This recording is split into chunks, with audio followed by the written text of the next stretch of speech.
सभी भक्तों को जय श्री हरि। आप सुन रहे हैं रवि प्रदोष व्रत कथा।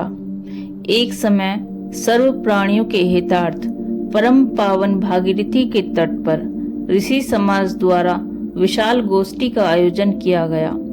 इस सभा में व्यास जी के परम शिष्य पुराण वेत्ता सूत जी महाराज हरि कीर्तन करते हुए पधारे।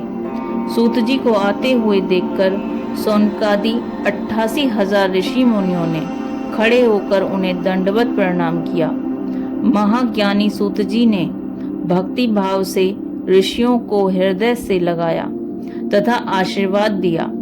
विद्वान ऋषिगण और सब शिष्य आसनों पर विराजमान हो गए। सौनकादि ऋषि ने पूछा, हे पूज्यवर महात्मते, कृपया यह बताने का कष्ट करें कि मंगलप्रद कष्ट निवारक यह व्रत सबसे पहले किसने किया और उसे क्या फल प्राप्त हुआ।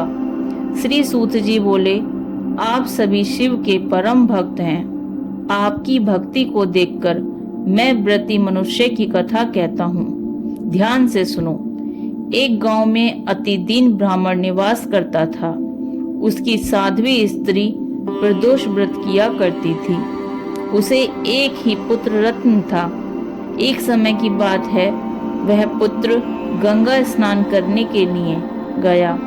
दुर्भाग्यवश मार्ग में चोरों ने उसे घेर लिया और वे कहने लगे कि हम तुम्हें मारेंगे नहीं, तुम अपने पिता के गुप्त धन के बारे में हमें बता दो।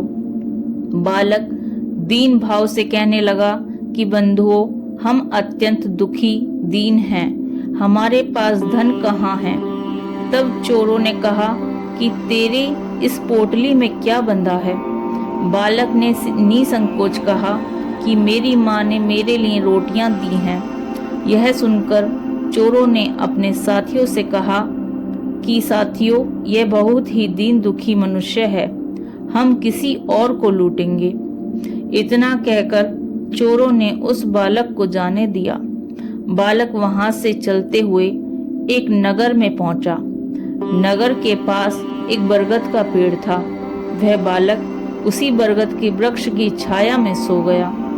उसी समय उस नगर के सिपाही चोरों को खोजते हुए उस बरगद के वृक्ष के पास पहुंचे और बालक को चोर समझकर बंदी बना लिया और राजा के पास ले गए।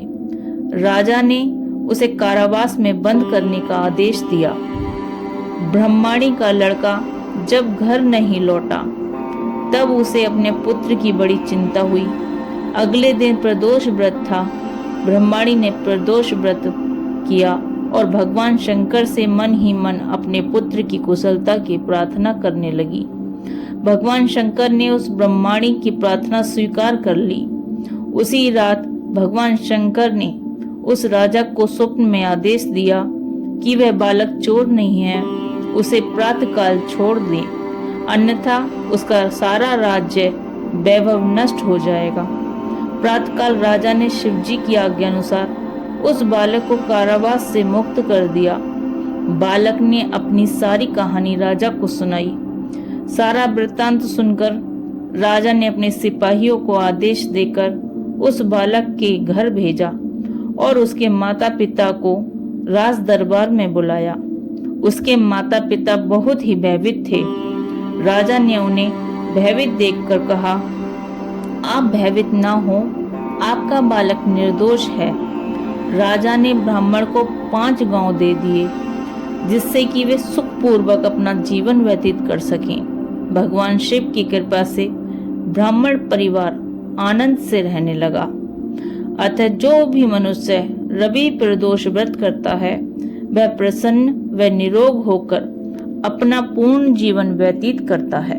बोलिए शिव भगवान की जय, पार्वती माता की जय। यदि आपको कथा अच्छी लगी हो तो कथा को लाइक करके चैनल को सब्सक्राइब अवश्य करें। मिलते हैं एक नई पौराणिक कथा के साथ। तब तक के लिए हर हर महादेव।